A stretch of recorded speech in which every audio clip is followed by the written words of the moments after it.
යශෝදරා තෙරණිය පිරිනුවන් පාණ්ඩ යන වෙලාවේ 500ක් භික්ෂුණීන් වහන්සේලා පිරිවරාගෙන බුදුරජාණන් ළඟට ගිහිල්ලා කියනවා ස්වාමීනි මගේ අතින් ඔබ වහන්සේ එදා දීපංකර පාදමූලයේ පෙරම් පුරන්න පටන් ගත්ත දාපටන් මම ඔබ වහන්සේත් එක්ක ආවා. ඔබ වහන්සේත් එක්ක ඇවිල්ලා ඔබ වහන්සේත් එක්කම සම්බුදු බව පිණිස උපකාර කරගෙන ආවා. මේ ලෝකේ අපි ඔක්කොම බුදුරජාණන්සේගෙන් පිහිටක් හොයාගෙන යනකොට මේ ලෝකේ එක්කෙනෙක් සම්බුදු බවට උපකාර කරගෙන එනවා. ඒ තමයි යශෝදරා තෙරණිය. ඒ යශෝදරා උත්තමාවිය සම්බුදු බව පිණිස කියනවා මං ඒ කාලේ වෙස්සන්තර ජාතකයේ ඔබ වහන්සේ දරුවෝ දන් දෙනකොට මාත් ඒ දරුවෝ දන් දුන්නා. ඔබ වහන්සේ රාජ්‍ය දන් දෙනකොට මං එක සිතින් අනුමෝදන් කළා. ඔබ වහන්සේ බඹසර රකින්නකොට මම බඹසර රැක්කා. හැබැයි ස්වාමීනි කුස ජාතකයේ ඔබ වහන්සේ මං වෙනුවෙන් දැලිවලන් හොදනකොට මට ඒක දරා ගන්න බැරි වුණා. මං ඔබ වහන්සේට දුෂ්ට වචනෙන් බැන්නට ඒවට මට සමාව වෙන්න.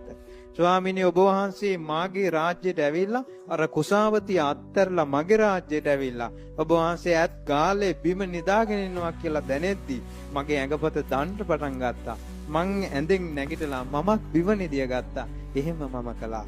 ඒ මගේ අතින් දැන හෝ නොදැන වෙච්ච වරදට ස්වාමීනි මට සමාව. ස්වාමීනි කුම්භකාර ජාතකේ ඔබ වහන්සේට නොකියාම මං ඔබ වහන්සේට දරුවා බාර දීලා මං ඔබ වහන්සේට නොකියා පැවිද්දට ගියා. ඒ නොකියා ගියේ එකට මට සමාව වෙන්න. කොච්චර බිරිඳක් විදියට සත්පුරුෂ වුණා. ඒ වගේම බන්ධන ජාතකයේදී ඔබ වහන්සේ තපසට යනකොට මාත් ඔබ වහන්සේත් එක්කම ආවා. ඒ කිව්වා යශෝදරාවනි ප්‍රාතිහාර පාන්න කිව්වා. මහා ප්‍රාතිහාර පාලා ඒ විදිහට විස්තර කියලා ස්වාමීනි ඔබ වහන්සේගේ සිතින් කයින් වචනෙන් සංසාරේ පුරාවටත් මගේ අතින් වරදක් වුණා නම් ඒ වගේම ස්වාමීනි දැන් ප්‍රාතිහාර දක්වද්දිත් යම්කිසි වරදක් වුණා නම් ඒ සියලු වරදට සමාව කියලා බුදුරජාණන්සේගේ සිරිපා වැඳලා බුදුරජාණන් වහන්සේට කලින් අවුරුදු 2කට කලින් අවුරුදු 78ක් වෙනකොට යශෝදරා තෙරණිය පිරිනුවම් පෑවේ අපේ සාතුරුනාසී ත්‍රිපිට අපේ බුදුරජාණන් වහන්සේ ඔක්කොම දරන් හිටියා. ඒ අකම්පිත සිත් ඇති යශෝදරාවන්ටද සසරින් එතර වෙන්න මඟ කියා තියෙනවා. රාහුල කුමාරයාටද මඟ කියා දුන්නා.